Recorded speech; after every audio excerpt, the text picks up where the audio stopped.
G20 के dinner में शामिल होना, पीएम मोदी के करीब दिखना, अमेरिकी राष्ट्रपति जो बाइडेन से मिलना और G20 समिट के अगले ही दिन पीएम मोदी को बिहार को मालामाल करना। साफ है कि बिहार की सियासत में भूचाल की तैयारी हो चुकी है, कहानी लिखी जा चुकी है, अब वक्त उस पर अमल करने का है। इसी वजह से नीतीश कुमार 16 सीटों की मांग पर अड़ गए हैं। नीतीश कुमार का अतीत देखकर पहले से ही यह आशंका बनी हुई है कि न जाने कब पाला बदल लें। नीतीश कुमार अगर 18 साल से लगातार बिहार के सीएम बने हुए हैं तो इसके पीछे दो प्रमुख कारण है। पहला, ये समता पार्टी के बाद जेडीयू बनने की कहानी का आधार ही आरजेडी का विरोध रहा है। लालू राज को जंगल राज बताकर ही नीतीश ने लालू राबड़ी राज को उखाड़ फेंकने में कामयाबी हासिल की थी। दूसरा, नीतीश कुमार का जातीय आधार लवकुश समीकरण वाले वोटर रहे हैं। इसमें सर्वाधिक संख्या कुश यानी कुशवाहा वोटर्स की रही है। जेडीयू से उपेंद्र कुशवाहा के अलग होने और सम्राट चौधरी के बीजेपी का प्रदेश अध्यक्ष बनने के बाद नीतीश के वोटर्स की संख्या अब सिर्फ स्वजातीय लव यानी कुर्मी वोटों पर ही सिमट कर रह गई है। भाजपा ने उसमें भी सेंधमारी कर दी है।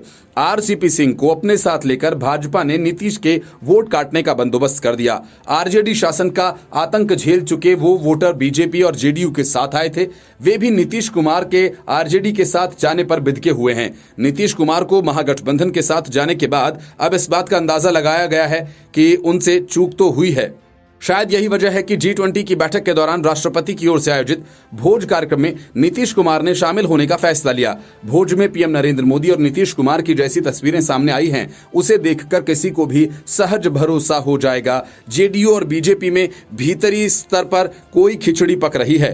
आरजेडी या बिहार के महागठबंधन में शामिल दूसरे दलों को इस बात का अनुमान है कि नीतीश का मन कभी भी बदल सकता है। अगर नीतीश को विपक्षी गठबंधन का संयोजक बनाने की चर्चाओं पर विराम लग गया तो समझा जा सकता है कि जेडीयू से इतर महागठबंधन के दूसरे घटक दल उनके बारे में क्या सोचते हैं। नीतीश कुमार दिल्ली में राष्ट्रपति के भोज का आनंद ले रहे थे। लालू प्रसाद यादव तीर्थाटन पर देवघर निकले।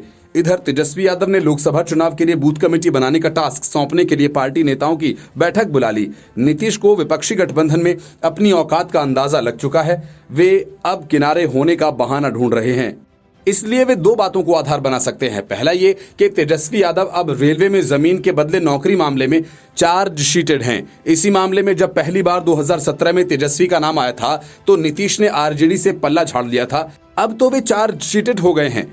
दूसरा कारण सीटों का बंटवारा बनेगा। नीतीश कुमार को सभी सीटें चाहिए, यानी बिहार की कुल 40 लोकसभा सीटों में अकेले नीतीश कुमार की पार्टी जेडीयू को ही 16 सीटें चाहिए। ऐसा हुआ तो 24 सीटों में ही आरजेडी, कांग्रेस और वाम दलों को बंटवारा करना होगा।